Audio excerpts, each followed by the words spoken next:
Assalamu alaikum. Биздин атыбыз Юсуф. Биз исламий дарыгер болобуз. Куран менен дарылап, рукуя окуп дем салабыз. Азыркы учурда көптөгөн ушундай пациенттер кайрылып жатат. Эмеге барса, медицинага барса диагнозу чыкпайт, же диагнозу чыкса айыкпайт, же болбосо түркүн диагноздор чыга берет. Ушундай түркүн оорулар менен бизге кайрылып жатат. Мунун баардыгы көбүнчө бул сыйкыр, көз тийүү, руханий оорулардан келип чыгат. Мисалы сыйкырдын себебинен келип чыккан мисалы сахар оорулары, ала оорулары, псориаз оорулары, ошондой эле жана эпилепсия мунун баардыгы көбүнчө сыйкырдан келип чыгат. Муну медицина менен физический жол менен дарылоого мүмкүн эмес. Муну только Куран менен дарылаш керек. Куран менен гана только рукуя менен дем салып дарылаш керек.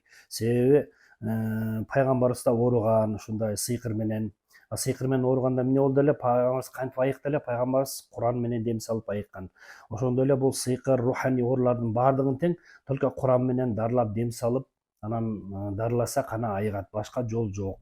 Ошон үчүн Куран менен дарылайбыз биз.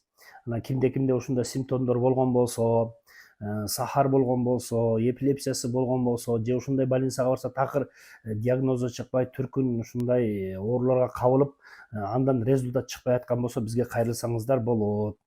Биз иншалла келсеңиздер дем салып, анан карап, анан айтып беребиз эмне оору экенин.